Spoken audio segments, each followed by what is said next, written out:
অনিয়ন্ত্রিত ও অবৈধভাবে নির্বিচারে সামুদ্রিক মাছ শিকার বন্ধ না হলে ভবিষ্যতে বঙ্গোপসাগর মৎস্যশূন্য হয়ে পড়তে পারে বলে আশঙ্কা করা হচ্ছে। সামুদ্রিক মৎস্য জরিপ ব্যবস্থাপনা ইউনিটের এক গবেষণায় এই তথ্য উঠে এসেছে। এদিকে সাগরে মাছ কমে যাওয়ায় কক্সবাজারের শুটকি উৎপাদনও কমেছে। বঙ্গোপসাগরের কূল ঘেঁষে গড়ে ওঠা কক্সবাজারের কুতুবদিয়া দ্বীপের সৈকতে পোয়া, ফাইসা, লইট্টা, চিংড়ি, ছুরি সহ অন্তত ৩০ প্রজাতির মাছের শুটকি উৎপাদন করা হয়। এসব মাছ জেলেরা গভীর সমুদ্র থেকে ধরে আনেন। তবে এবছর সাগরে কাঙ্ক্ষিত মাছ পাচ্ছেন না জেলেরা। এর ফলে লোকসানের আশঙ্কায় হতাশা বিরাজ করছে জেলে, বহরদর ও শুটকি ব্যবসায়ীদের মধ্যে। এবছর জেলেদের জালে যে মাছ ধরা পড়েছে তা অন্য বছরের তুলনায় অনেক কম। সব মিলিয়ে কুতুবদিয়ার শুটকি পল্লীতে নেই খুশির আমেজ। আর শনিগলের জুম মাছ মারি দিয়ে শনিগলের বেতন দিয়ে ফোসাই না পারি। দুইটা মাছ বেচা পারে 500 টাকা ধরে, কেঁচা 350 টাকা, দুলগড়ি 100 টাকা, 50 টাকা। আর তো সবসময় শনিগলের বেতন দিতে গেলে লস থাকে 20,000, 50,000, বাজার সময় 1 লাখ। ইয়ানুল্লাহ বলে আরো ঠিক চলাই না পারি। মনির হাসান, আমরা এই কর্ম করি চাই শুকনো মাছের। এবছর কিন্তু অনেক লস, সাগরে মাছ টাছ নাই, অল্প অল্প মাছ আছে, এগুলো দিয়ে আমরা সংসার চলাই। অল্প অল্প মাছ শুকাই, কোনো মেডিসিন নাই।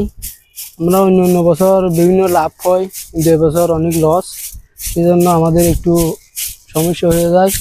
মূলত অবৈধ জাল ব্যবহার করে নির্বিচারে সামুদ্রিক মাছ শিকার এই সংকটের জন্য দায়ী বলে জানান উপজেলা মেরিন ফিশারিজ কর্মকর্তা নাজমুস সাকিব। গবেষণায় দেখেছে যে বিভিন্ন যে কারণগুলো আছে সাগরে মৎস্য সম্পদ কমে যাওয়া, তার মধ্যে প্রধান একটি কারণ হচ্ছে বিভিন্ন মৎস্য সম্পদ ধ্বংসকারী অবৈধ জালের ব্যবহারটা বেড়ে গেছে। চ্যানেল এবং উপকূলের আশেপাশে অনেক বেহুন্দি জাল, এখানে বেহুন্দি জাল ব্যবহার করা হয়। এই বেহুন্দি জালগুলার একদম শেষ অংশ যেখানে মাছগুলা ধরা পড়ে সেগুলাতে মশারি বা তার থেকে সূক্ষ্ম নেট ইউজ করা হয়। এই নেটগুলোর কারণে আমরা দেখেছি যে একদম ছোট পোনা, যে মাছটা হয়তো 5 কেজি 7 কেজি 7 কেজি হতে পারে, সেগুলো দেখা যাচ্ছে একদম রেণু অবস্থায় অনেক এগুলা আমরা পাই যে ধরা পড়ে সেখানে মারা গেছে। ফলে এই যে মাছের পোনা নষ্ট হলে, ডিম নষ্ট হলে, মাছগুলা ছোট রেণু অবস্থায় মারা গেলে এই মাছের পরিমাণ, প্রোডাকশন এমনিতেই কমবে। এটা স্বাভাবিকভাবেই করা হচ্ছে।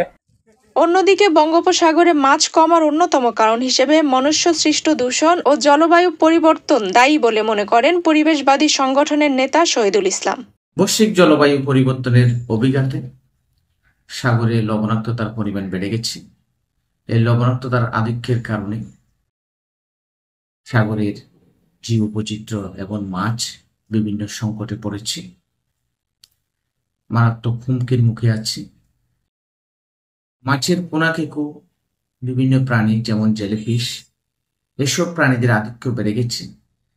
ফলে জেলেরা আগের মতো মাছ পায় না, কারণ মাছের যে প্রজনন সেটা আগের মতো বৃদ্ধি হচ্ছে না। মিঠা পানির সংকটে থাকা মাছগুলো অনেক দূর চলে যাচ্ছে। এসব কারণে জেলেরা আর আগের মতো মাছ পায় না। তাই মাছের প্রজনন বৃদ্ধিতে সাগর, নদ নদীগুলো আমাদের দূষণ মুক্ত রাখতে হবে, প্লাস্টিক বর্জ্য মুক্ত রাখতে হবে। এ বিষয়ে জেলেরা সহ আমাদের আরো সকলকে ব্যাপক সচেতন হতে হবে।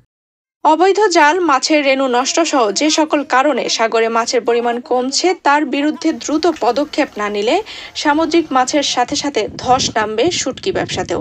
গবেষকদের মতে ইলিশকে টার্গেট করে যেভাবে সাফল্য এসেছে, সামুদ্রিক অন্যান্য মূল্যবান মাছের ক্ষেত্রেও আলাদা করে সুনির্দিষ্ট কৌশল পরিকল্পনা করা দরকার। আফসানা রিপা, বাংলাদেশ প্রতিদিন।